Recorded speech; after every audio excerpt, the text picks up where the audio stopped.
Welcome to the Parent Ed podcast by Focus on the Family Singapore. Family life can be crazy and chaotic, so join us as we figure it out together.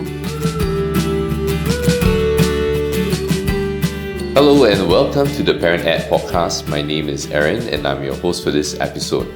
In each episode of the Parent Ed podcast, we'll be tackling questions that parents are asking about family life, parenting, marriage, work life, and much, much more. We'll be speaking with everyday parents and practitioners as they share with us their experience and practical ideas.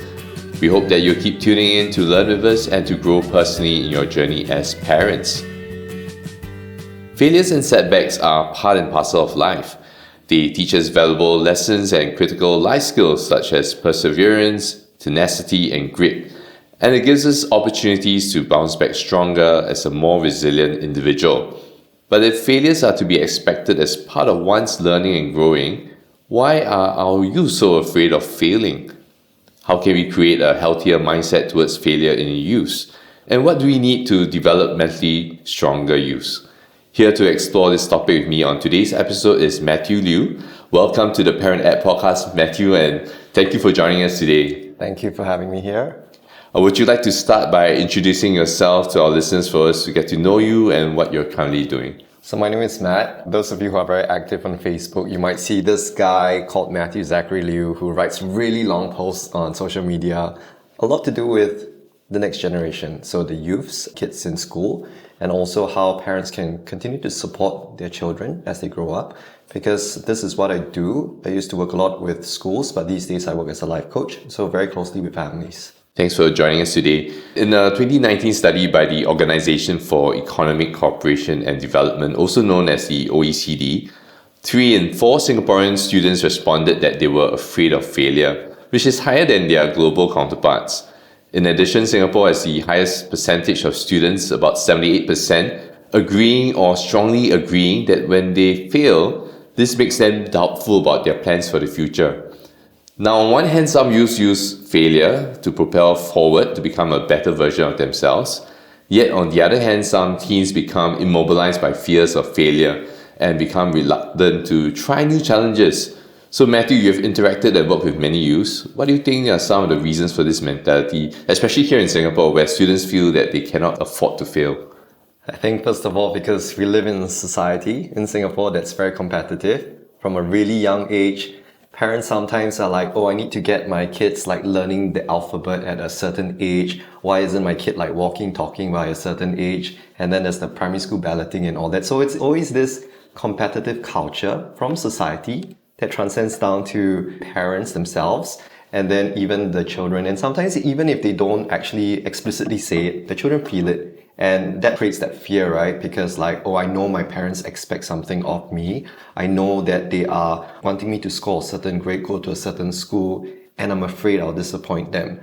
So I think this whole culture of wanting the best, it's okay, but we also have to foster this mentality of sometimes things don't work out, but how can we cope with it? How can we learn from it?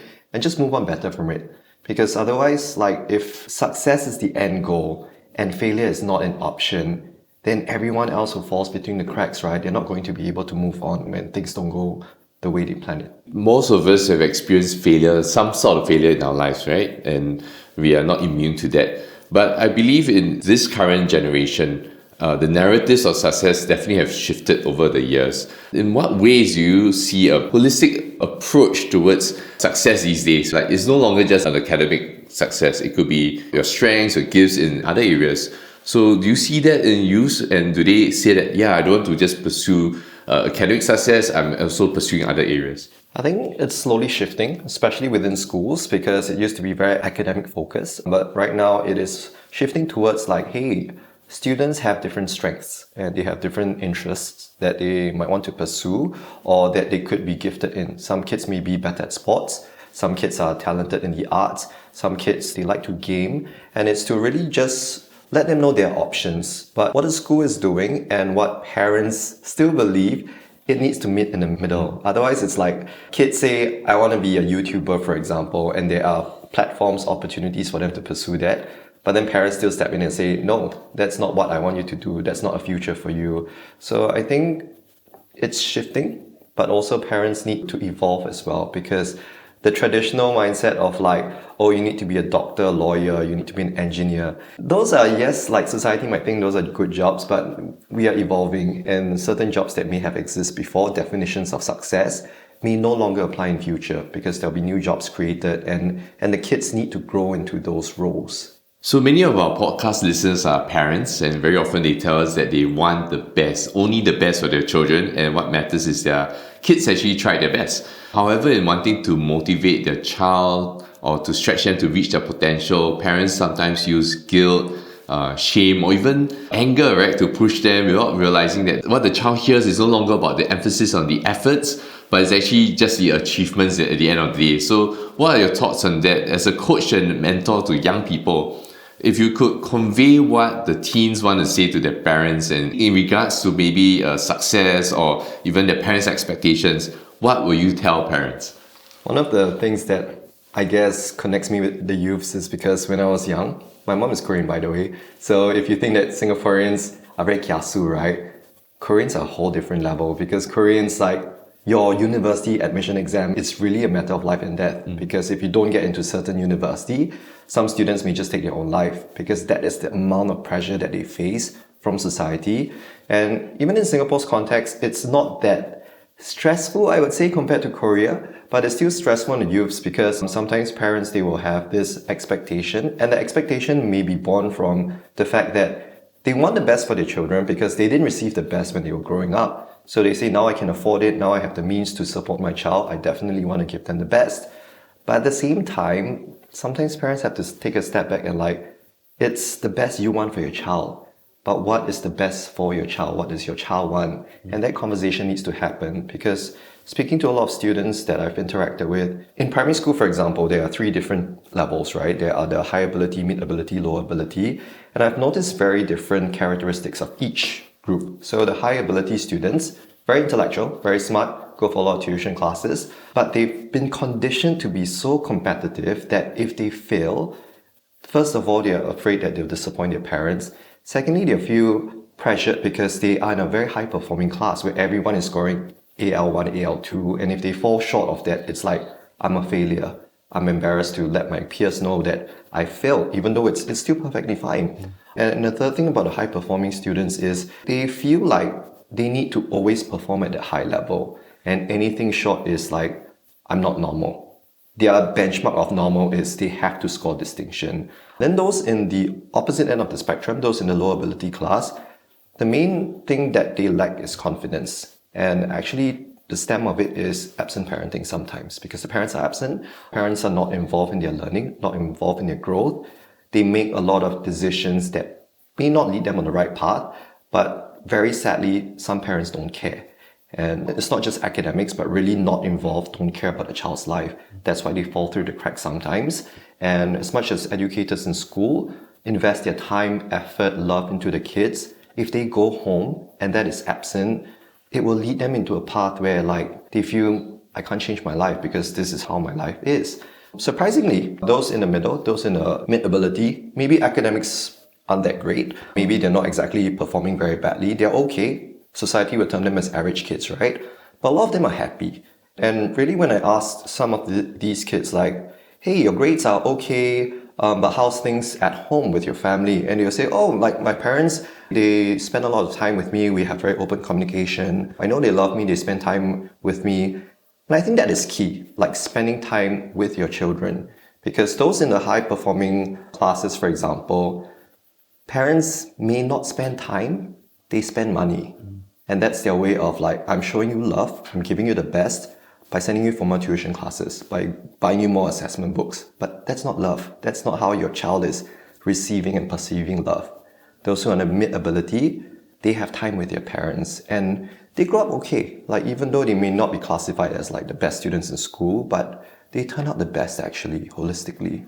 I think you've just expressed probably even some of the concerns that parents are thinking, what can I do, right? And perhaps it's just the time with the kid, with your child. But then, okay, if I spend time with my child, how then do I foster or improve my conversations with them? Because I've not done it before, or I'm not very good in conversations. And now, because you're a life coach, you're experienced in this, but I'm not familiar. How then do you want to encourage parents to have those conversations? Okay, I'm probably going to say something very controversial, right? But like one thing that sometimes I feel that parents perhaps need to think about even before they have a child is, are they ready to commit?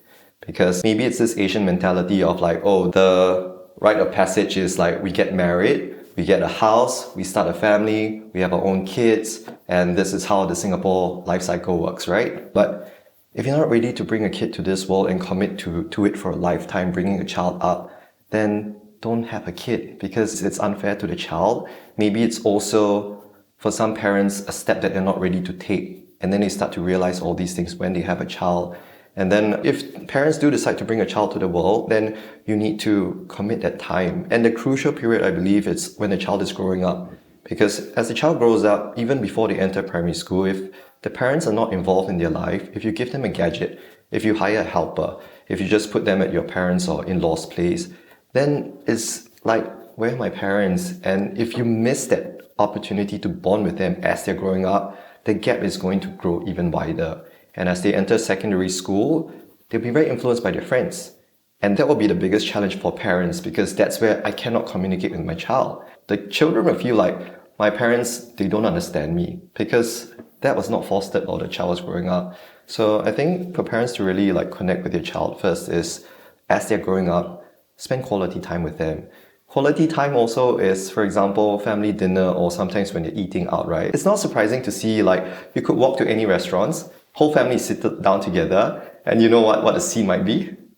Using their gadgets. Exactly. Everyone is out with their like phones and gadgets and just sitting quietly on the table. That is not family bonding. That is just like we're physically there with each other, but we're not having meaningful connections and conversations.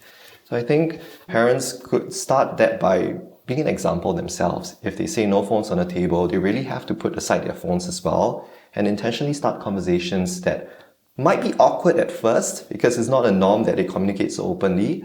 But if you start, you build on it, it gets better. Yeah, definitely, because you wouldn't know, right, until you start having those conversations. I believe even for parents who say that, yes, I am committed, I am now willing to spend that time with my child, there's always that inertia to combat. And once they start going at it, practicing those conversation starters in a sense, it only can get better, right, if you practice. What can parents then do, right, if they say, okay, now I'm committed to engage my child, I'm spending time with them, how can I help my child have a healthy mindset towards failure? Because, we always aim towards success, right? We don't talk about failure. In fact, failure sometimes is a taboo word. How then can we have those conversations about what it means to fail and to fail perhaps in a safe place? Because, it should be communicated that it's okay. Okay, is it okay to fail? I think it's a fine line, right? Because it goes extreme, like for some who are high achievers, like all they know is how to succeed. And to go even further, which might be a bit sensitive, some of the students who perform really well and then they go on to better schools and all that, and then they face failures, perhaps in JC, when they don't do so well for their promo exams or even A-levels, some of them take it really hard. And because they've been conditioned to succeed all the way, and suddenly they face what is to them failure, they take extreme measures. And sometimes the extreme measure is irreversible. And I guess for every parent, it's not something that you want to push your kids to the edge where they cannot handle that, they cannot cope with that. But also on the other end of the spectrum, there are kids who like, I failed, and then parents say, it's okay, you've tried your best. Then they take it literally, right? And like, oh, okay, like I failed, my parents say I tried my best, that's my best, or I cannot do it even better. So I think it's a very fine line, knowing how to hold back sometimes, knowing when to push your children sometimes. But it really comes down to having that conversation. Like my role as a life coach, sometimes parents will say to me, whatever I want to convey to my child, it's like you say the same thing to them, but they'll listen to you and they won't listen to me. And it's the same with any like third-party intervention sometimes. And the reason is because the kid perhaps feel that I listen to them and they feel connected. And when you show them that respect, you create that space, you allow that conversation to happen for them to be open about their fears, their aspirations and all that, then they will start to tell you more things. But sometimes parents wanting the best for their child may tend to shut them down really fast or may dismiss their concerns or their fears or their challenges. So for example, if a child comes back didn't do well for a test, parents' first reaction might be like, I spent so much on your tuition. Why are you still failing? Why are you not doing well? Why you get 1 mark less than the full marks and things like that? And then it really like plants this thought and fear into your child that I cannot perform below my parents' expectation. And subsequently, if they don't do well, they hide things from their parents. And as they grow to become teenagers, it's not just the test grades, but everything, all their interactions, communications on their phones and all that. Parents won't know what they're doing, and parents won't know what's happening. And I think talking about failure, another controversial statement I might say, perhaps that's failure on the parents' part. Have the parents failed their child? It's not like, have your child failed you? Have you as a parent failed your child? So in a sense, there's an assessment of how we are parenting, assessment of conversations, the quality of conversations, and perhaps even just being able to embrace our child for who they are, right? Matthew, I'm curious, what got you into life coaching or at least working with young people? I would say my own mom actually, because I was just sharing with you before this conversation happened that my mom is Korean, right? And then I think at the start I said like the Korean standard is really high. And my entire childhood, so to speak, was sort of like dictated by my mom. She had all these plans, expectations that I had to live up to. And then PSLE, right? I didn't exactly get the score that allowed me to go into the school that she wanted. And that set me on a different path. But through secondary school, then I found my strength. And then I said like, okay, I want to pursue this direction, which is media. And then when I went into the media and talking about success and failure, I was doing pretty well. At a very young age, I was already like doing a lot of pretty significant events, doing pretty well in the media. But then I failed. My encounter with failure was like, we study, we work hard, we think that that is our passage to success, right? But I didn't know like life and reality works different ways, because people could be mean, things may not go your way. The higher you climb, sometimes people are out to topple you or to do, say, whatever things to you. And I was not prepared for that. And I was very affected by that. Being in the media industry, being exposed to all these, at a pretty young age still, it almost destroyed me. And I wasn't just affected, I was depressed. At one point, I was even suicidal, because how do I deal with this? No one has taught me how to deal with all these failures, challenges, obstacles, criticism. And I realized I was still only 20-something, early 20s, right? And then it hit me that this was not an environment I want to be in. And that's why I left the media industry, because I felt that it was a very toxic place and I couldn't deal with this. How I ended up working with youths and now families is because I actually accidentally ended up like working with students, right? It was just one day, one of my friends was like, hey, you're not doing anything now, right? Want to like teach kids and all. So I was like, okay, like I can teach them how to be bad. It's because that was my background. I meant it as a joke, but when I stepped in the very first class, they were really lovely kids. And kids at a certain age are very impressionable. And if you mold them right, if you educate them right, there is hope for them. Yeah, but if they're in an environment or even a system that constantly puts pressure on them, they turn out differently. So that's when I realized there's so much that we can do, there's so much that we can actually shape them so that, hey, the next generation really, they are the future and we can play a part in that. So that was my transition. I think it really stems from my mom setting a certain expectation on me. I didn't turn out the way my mom wanted me to turn out. I had my own path that I pursued. It didn't work out and I realized certain things. And then now working with the generation and the families, and through all these challenges that I face, is really to put it into lessons for the kids and the family to learn that, hey, like I've taken these paths, this is how it turned out. So like maybe you want to look at it in a different way so that your path could be better. Yeah. So Matthew, what helped you in your journey, especially perhaps your healing as well and your emotions? I think being authentic and being honest with our feelings, because in the Asian context, that's not widely accepted, right? It is changing. People are having conversations about mental health and all these things. But I guess when we were in school, if you say you're depressed, it is like, what's wrong with you? They would think you're some suicidal emo kid and stuff like that, right? But now it's normalized now, right? If you say you're seeking therapy, you're going to a counselor, that is fine and all that. So the first people that I opened up to were actually not even in person. I write a lot. So writing was my healing. And I think social media was really just starting at that point in time. And while I was struggling, I was just writing to reflect on my feelings as a way of coping. But when I wrote what I was going through, surprisingly at that time, people resonated with that. And people were like, I feel the same. I never had the courage to like speak about all these issues. And then I realized hey, actually a lot of us are struggling with similar issues, but we don't talk about it openly. And it goes back to the conversation of like, we're afraid of how people will judge us. We're afraid of being labeled as a loser, as a failure, as an emo kid or whatever. So we just portray this image of like, my life is perfect, this ideal of success, and we don't want people to see what is real. And I mean, social media is everyone projects the best side of our lives. No one shows the real side of what's really happening. So it's okay to not show the best or the worst side, but like at home with family, real conversations need to happen. It doesn't have to happen on social media. It doesn't have to happen in other platforms, but it needs to happen at home. Because if everything else fails, if they don't have a support in school, if they don't have support within their peers, they need to feel the love and support at home. Otherwise, if that's their last line, right? And if all these other factors fail, they'll take the irreversible way out of life. Thanks, Matthew, for taking time to share with us your journey and even the tips for the parents who are listening in. Before we wrap up today's episode, do you have any words to share with our listeners? I guess at the end of the day, and this was part of my journey with my mom, I realized growing up that my mom, she parented me the way that she did was because she modeled after her own parents who were Koreans. My granddad was a chauvinist. My granddad was like, rule the household with an iron fist. It's like my way or like you get out of the house, that kind of Korean method, right? So my mom modeled after him. Then when she had myself and my two siblings, she parented us the same way because that was the only way she knew how to. So to parents who might want to break that cycle and you want the best for your kids, it's perfectly valid. But sometimes we need to also ask our kids, like, what do you want for yourself? How can I help you? So it's a journey that parent and child goes through together. And at the end of the day, the child feels safe. The child wants a certain definition of success. The parents have a certain expectation. They can meet in the middle.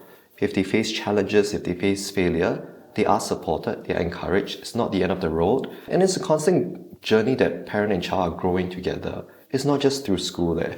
It's like now, right, I have conversations like when my parents are like, hey, how to do taxes, how to plan a family, how to buy a house, and then they give me advice. So it's a very open conversation we have right now. And I think it's a beautiful journey that all families can go through once that communication is established. Thank you once again. To all our listeners, thank you for tuning in to this episode. We hope that you have benefited from today's conversation with Matthew. To be more confident actually, and to have more ideas on how you can help and support your teen in all seasons. To find out more on parenting resources, do check out our website at family.org.sg. We hope that you can share this podcast with other parents who may benefit from this episode as well. Do follow and subscribe and catch us on our next episode of the Parent Ed Podcast. Until next time, have a great week with your family.